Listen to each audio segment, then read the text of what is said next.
नमस्ते बच्चों, आप सभी का आपके अपने इस यूट्यूब चैनल हिंदी वाले मार्ट साहब पर एक बार मैं अभिनव सरुआ पुनः हार्दिक स्वागत और अभिनंदन करता हूं। बेटा, आज हम कक्षा 11 की विषय हिंदी अनिवार्य की पाठ्य पुस्तक आरोह है भाग 1 के गद्य खंड के एक एकांकी रजनी, जिसकी लेखिका हैं मनु भंडारी, जिनका नवंबर 2021 में देहांत हुआ था, 15 नवंबर 2021 को। उनके इस एकांकी के प्रश्नोत्तरों पर हम बात करने वाले हैं। देखें, पहला प्रश्न है, यदि आप चैनल पर नए हैं तो सब्सक्राइब जरूर कीजिएगा। रजनी ने अमित के मुद्दे को गंभीरता से लिया क्योंकि वह अन्याय के विरुद्ध आवाज उठाने की सामर्थ्य रखती थी, मतलब उसमें हिम्मत थी इतनी इस बात की।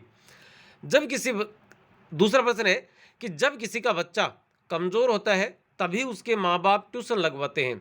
अगर लगे कि कोई टीचर लूट रहा है तो उस टीचर से न लें, ट्यूशन किसी और के पास चले जाएं, यह कोई मजबूरी तो है नहीं। प्रसंग का उल्लेख करते हुए बताइए कि यह संवाद आपको किस सीमा तक सही या गलत लगा। प्रसंग कि रजनी जबरन ट्यूशन वाले मामले में स्कूल के हेडमास्टर के पास जाती है, वे इसे छात्र व अध्यापक का निजी मामला बताकर टाल देते हैं। तब रजनी शिक्षा निदेशक के सामने ये मामला लेकर जाती है।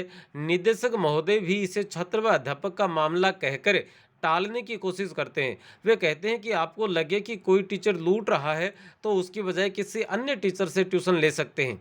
टिप्पणी हमारी तरफ से कि हमारी नज़र में निदेशक महोदय का यह संवाद गैर जिम्मेदाराना एवं लापरवाही से भरा हुआ था।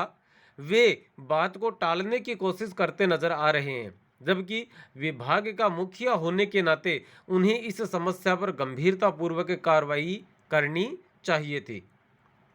अगला प्रश्न है, तो एक और आंदोलन का मसला मिल गया। फुसफुसाकर कही गई यह बात किसने किस प्रसंग में कही? इसमें 2-3 प्रश्न आएंगे। तो तो एक और आंदोलन का मसला मिल गया, इस बात को आप याद रखिएगा। ये बात किसने और किस प्रसंग में कही? आप ध्यान देंगे कि रजनी ने अभिभावकों की मीटिंग बुला रखी है और वहाँ कुछ टीचर्स भी हैं, पत्रकार भी हैं।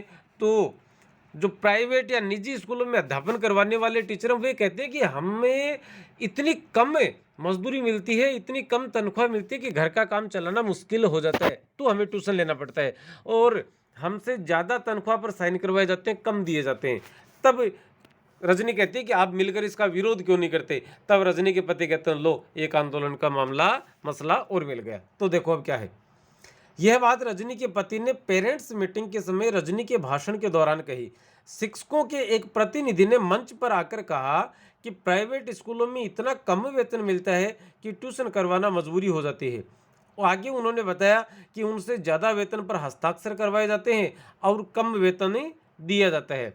इस बात पर रजनी ने कहा कि प्राइवेट स्कूल में पढ़ाने वाले शिक्षकों को संगठित रूप से इसका विरोध करना चाहिए। रजनी की इसी बात पर उनके पति ने उक्त या ये टिप्पणी की थी। उसी के आलोक में दूसरा प्रश्न है कि इससे कहने वाले की किस मानसिकता का पता चलता है? लो एक और आंदोलन का मसला मिल गया। फुसफुसाकर कही गई इस टिप्पणी से कहने वाले की किस मानसिकता का पता चलता है?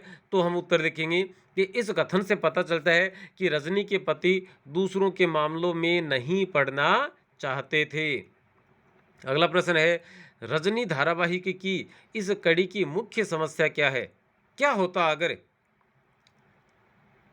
रजनी धारावाहिक की इस कड़ी की मुख्य समस्या शिक्षा के व्यवसायीकरण की है। कुछ लोग शिक्षा को कमाई का जरिया बनाने लगे हैं, इसी समस्या को सामने रखा गया है।